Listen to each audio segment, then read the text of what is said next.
चौमहल्ला palace, जिसे चौमहलत भी कहा जाता है, ये आसिफ शाह डायनेस्टी मतलब निज़ामों का ऑफिशियल रेसिडेंस हुआ करता था जब तक वो हैदराबाद में रूल कर रहे थे। 8वीं से 20वीं शताब्दी के बीच रूल करने के समय उनके सिर्फ 7 रूलर हुए। इंडियन हिस्ट्री में निज़ामों की बहुत बड़ी जगह है।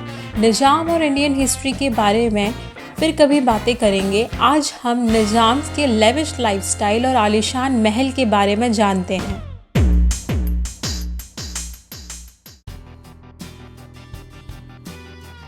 इस महल के सबसे पुराने हिस्से में मतलब इसके दक्षिणी आंगन में 4 महल तहनीत महल, आफ्ताब महल, अफजल महल और महताब महल है। इसलिए इसका नाम चौमहल्ला है, जिसका मतलब होता है 4 महल। एक समय में निज़ाम दुनिया के सबसे अमीर लोग हुआ करते थे। इस बात से इमेजिन किया जा सकता है कि वो कितनी लेविश लाइफस्टाइल जीते होंगे। हम पास में जाके उस समय के पैलेस की लाइफ को तो नहीं जी सकते, लेकिन इस पैलेस के थ्रू से उस समय की लाइफ को इमेजिन ज़रूर कर सकते हैं।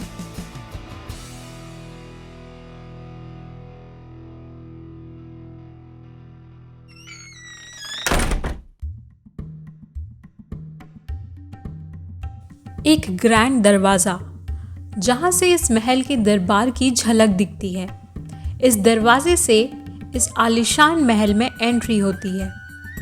महल को ऊंची ऊंची दीवारों से घेर कर बनाया गया, जहाँ सिपाहियों की पहरेदारी रहती होगी।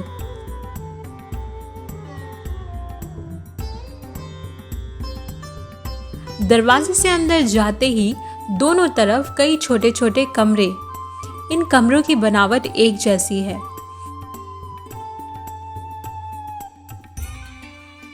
एक दूसरे से जुड़े हुए ये सभी कमरे उस समय महल के कर्मचारियों के काम आते होंगे। बीच में है एक बड़ा खुला आंगन। पैलेस में मौजूद पुरानी तस्वीरों को देखकर पता चलता है कि इस बड़े आंगन में कल्चरल प्रोग्राम्स और कई फंक्शंस भी हुआ करते थे। इस आंगन को पार करते ही है दरबार।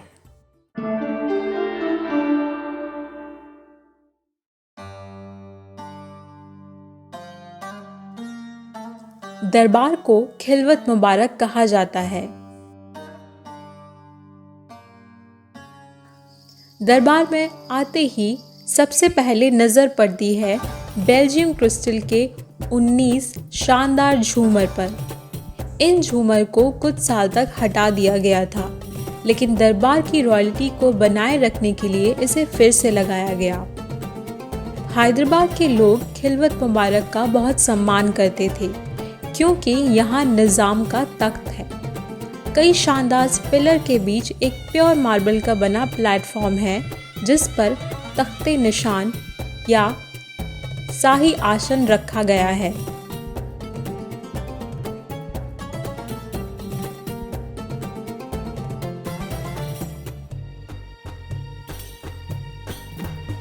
यही खिलवत मुबारक निज़ामों का कोर्ट हुआ करता था और यहाँ कई रिलीजियस सेरेमनीज का आयोजन भी किया जाता था।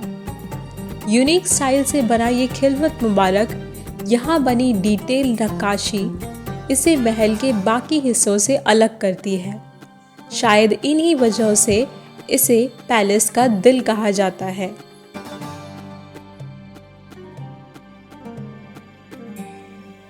खिलवत मुबारक के अपर फ्लोर में निज़ामों के इस्तेमाल किए जाने वाली एंटीक चीज़ें जैसे फर्नीचर्स, मिरर, गुलदान और भी बहुत कुछ रखे गए हैं, जिनके बारे में आगे बात करेंगे।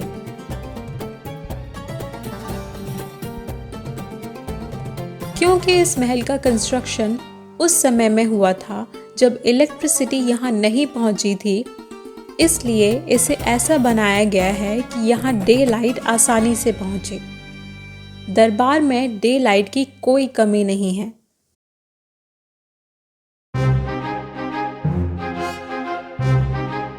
चौमहल्ला पैलेस में अलग अलग गैलरीज हैं। उसमें से एक आर्मरी है। औरंगज़ेब की आर्मी के चले जाने के बाद उनके वेपन्स भी निज़ाम के हाथ आ गए थे। वो सभी हथियार और साथ ही निज़ामों के सातों रूलर्स और उनकी सेना के हथियार, कुल मिला के हथियारों का एक बड़ा कलेक्शन यहाँ मौजूद है। यहाँ न सिर्फ इंडिया लेकिन तुर्की, ईरान और अफ़गानिस्तान से लाए हुए हथियार भी हैं। इस कलेक्शन में पुराने से लेकर नए हथियार सभी मौजूद हैं। तीर धनुष से लेकर नए टेक्निक्स के गन तक यहाँ की आर्मरी का हिस्सा हैं।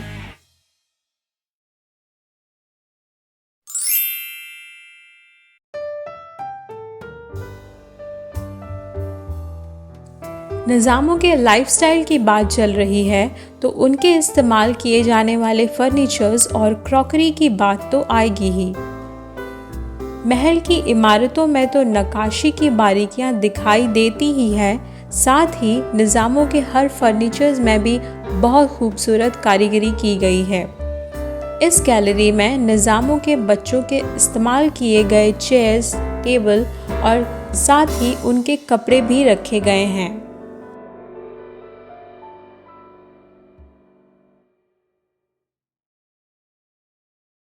क्रॉकरीज की बात की जाए तो इनमें भी कई क्रॉकरी सेट ऐसे हैं जो भारत के बाहर से आए हुए लगते हैं और ऐसा कहा जाता है कि इनमें एक ऐसी कटोरी है जिसमें जहर मिला हुआ खाना या कोई लिक्विड डाला जाए तो उसका रंग बदल जाता है।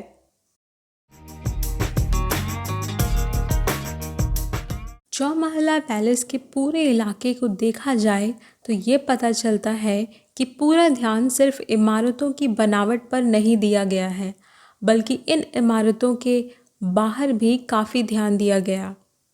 बाग बगीचे, महलों या इमारतों के बीच की खाली जगह और उनका सही इस्तेमाल, सब कुछ परफेक्ट है।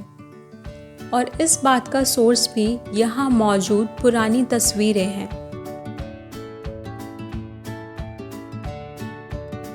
दरबार के पिछले हिस्से में पैलेस का रेसिडेंशियल एरिया है।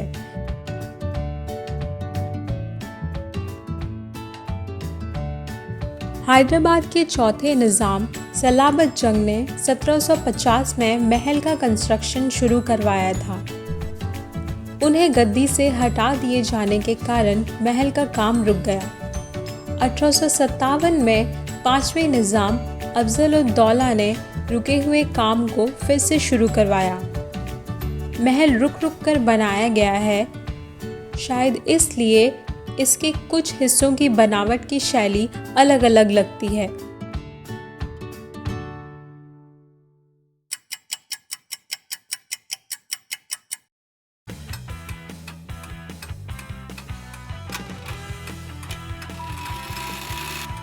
पैलेस की मेन गेट के ऊपर एक घड़ी लगी है। इसे खिलवत घड़ी कहा जाता है। ये 250 साल से भी पुरानी है। इस घड़ी को हर हफ्ते चेक किया जाता है।